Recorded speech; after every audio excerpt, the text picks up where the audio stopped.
बड़ी खबर आपको यहाँ पर बता दें, कैबिनेट बैठक में पीएम मोदी की मंत्रियों को यहाँ पर सलाह है। जहाँ मोदी जी जरूर पेपर लीक और महंगाई को रोकने वास्ते सलाह देंगे अपने मंत्रियों को। सूत्र बता रहे हैं कि गर्मी पर पीएम मोदी की मंत्रियों को सलाह यहाँ पर दी गई। यहाँ मंत्रियों को ज्यादा पानी पीने की सलाह दी गई है। हैं? ये क्या है बे? क्या ये मंत्री लोग इतने मूर्ख होते हैं कि कितना पीना कितना निकालना ये सब बातें भी ना कैबिनेट मीटिंग करके बतानी पड़ती है? तुम्हें शर्म है? कुछ शर्म आया है? और क्या ऐसे फालतू ज्ञान पेलने के लिए कैबिनेट मीटिंग की जाती है? Oh my God. इसके अलावा मंत्रियों को हाइड्रेट रहने के लिए सलाह भी यहाँ पर दी गई है। हाँ, पब्लिक का खून पी पी के पानी की कमी हो गई होगी मोदी मंत्रियों में। पियो मंत्री जी पियो, हो जाओ हाइड्रेटेड ताकि फिर से जनता का खून पी सको। मैं गाली नहीं दे सकता। नहीं, गाली नहीं देना। फैमिली देखती है। देश का पीएम होके भी इस बेशरम आदमी को देश की कोई चिंता ना है। हाँ, पर पब्लिक की कमाई पर पलने वाले इन सरकारी सांडों की जरूरत से ज्यादा चिंता है। अरे तभी तो इन्हें पानी पीने की सलाह भी कैबिनेट मीटिंग करके दी जा रही है। बात तो सही है। अरे मोदी जी, अपने गधों को पानी पिला लिया हो तो थोड़ा पानी देश की पब्लिक को पिला दो।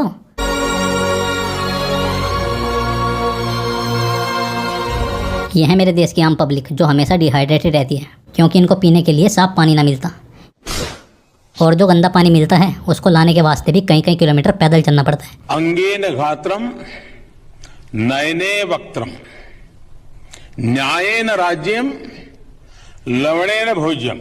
और इसका जिम्मेदार नरेंद्र मोदी है। अरे मोदी जी, और कितना लवरेन भोजन करोगे पब्लिक का?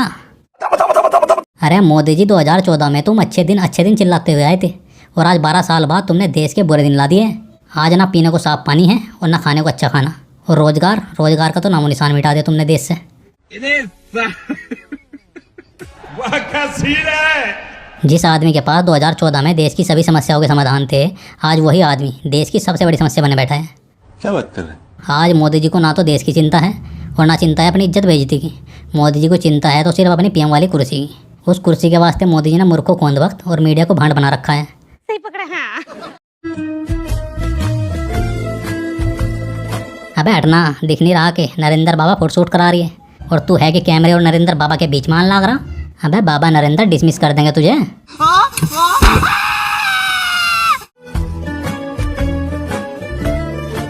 अरे नरेंद्र बाबा, क्या कर रहे हो पेन पेपर लेके? क्योंकि लिख तो ना रहे हो। ओह, पढ़ रहे हो शायद।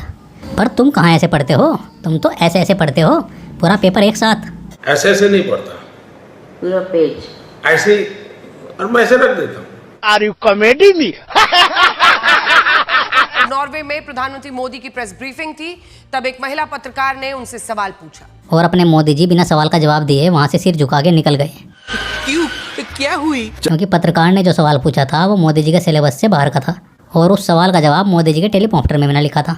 और आप लोग तो जानते ही हो, बिना टेलीप्रॉम्प्टर के मोदी जी का अब्बा डब्बा चब्बा हो जाता है। Oh my God. और दूसरा कारण ये था जवाब न देने का कि मोदी जी सिर्फ भांड मीडिया के पत्रकारों से सवाल जवाब करते हैं। था कि आपको खिचड़ी बहुत पसंद है और क्या क्या बना लेते हैं आप? ये सब कुछ बनाता हूँ। सब कुछ सब रोटी बेलनी भी आती है आपको? हाँ, सब कुछ बनाता हूँ। और सवाल तो आजकल देश के नागरिक भी पूछ रहे हैं। मोदी जी ने जो सपने पहले दिखाए थे उन्होंने, और अपने देश को उस मुकाम पे लाए कि गरीब आदमी भी प्लेन में सफर कर चुकेगा, लेकिन ऐसा कुछ हो नहीं पाया। बल्कि जो गरीब था वो और गरीब होता जा रहा है और बहुत बुरे हालात बन चुके हैं इस समय देश के। क्या मोदी जी, है कोई जवाब था टेलीकॉप्टर में इस मासूम नागरिक के सवालों का? नहीं। बेवजह खुश रहिए क्योंकि वजह बहुत महंगी है। महंगी है? वो भी तेरे जैसे बड़वे के लिए?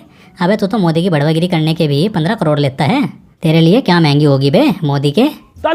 एक पैकेट मेलोडी की कीमत तुम क्या जानो राहुल बाबू। हाँ, राहुल तो 5-10 साल का बालक है।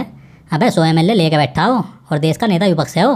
बिल्कुल राइट। और तो और 2-3 PM उसके परिवार से रहे हुए। तुझे और तेरी आने वाली 2-3 नस्लों खरीदे लगाओ। बात करता है मोदी का भांड। इथेनॉल की बात मैंने की, उसका गैस स्टोव आ रहा है, उसमें 7% इथेनॉल में पानी डालकर एक गैस में डालकर गैस जैसा स्टोव जलता है। जो देश का एथेनॉल मिनिस्टर अपने बेटों के प्यार में बावड़ा हो गया है। मतलब मोदी जी नाले से गैस बनाते थे और ये एथेनॉल से गैस बना रहा है।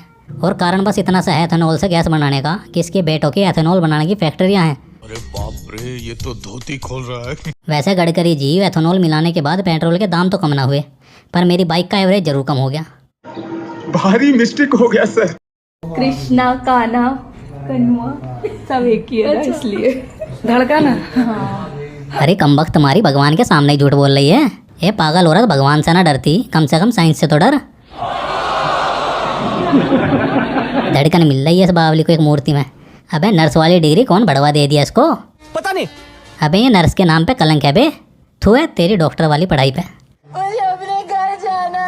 पहला ये जो कहता है कि 14 वर्ष से नीचे के जो गाय हैं उनको नहीं काटा जाए। हैं? ये क्या लॉजिक हुआ? ये भाजपा वाले थोड़े से बावले हो गए क्या? मतलब मुस्लिम लोग तो गाय को राष्ट्रीय पशु का दर्जा देने की मांग कर रहे हैं और दूसरी ओर ये मंदबुद्धि भाजपा वाले 14 साल तक गाय को मां मानेंगे और 15वें साल उसी गाय मां को कटवाने की बात कर रहे हैं। थू, अबे भाजपा वालों, क्या ही गो भक्त बनोगे बे तुम? कौन है ये लोग, कहाँ से आते हैं? हमको नहीं पता। दूसरा ये कि एक सर्टिफिकेट की रिक्वायरमेंट है वेटरनरी से जो ये बोले कि या तो कोई इंजरी है एनिमल को या किसी भी कारण से वो फिट है कटने के लिए। फिट है कटने के लिए? अबे कोई दिमाग के डॉक्टर को दिखाओ इसे। क्यों, क्या हुई? अरे अगर गाय फिट है तो उसे काट क्यों रहे हो? तुम पागल वागल हो क्या? मैं नहीं बताऊंगा। मतलब इन बंगाल के बीजेपी वालों का मछली खा के भी दिमाग ना काम कर रहा। ये अब भी सिर में गोबर भर के फिर रहे हैं। डीजल पेट्रोल के जो दाम है इसको बढ़ा दिए जाते हैं। आसपास के देशों में देखिए कितने सस्ते के टाइम पे नहीं बढ़ेंगे दाम। बढ़ेंगे नहीं, घटेंगे। कैसे घटेंगे? अबे ये मत पूछो कैसे घटेगी, ये इसे क्या, इसके बड़ के नेता मोदी जी को भी ना पता। तभी तो आज 100 रुपए लीटर पेट्रोल खरीदने को मजबूर है देश की पब्लिक। पता नहीं 2014 में देश के लोगों की क्या मजबूरी रही थी जो देश की सत्ता इन गधों के हाथ में सौंप दी। सज्जन को क्या तकलीफ है भाई? मैं नहीं बताऊंगा। अरे भाई क्या बताऊं मैं?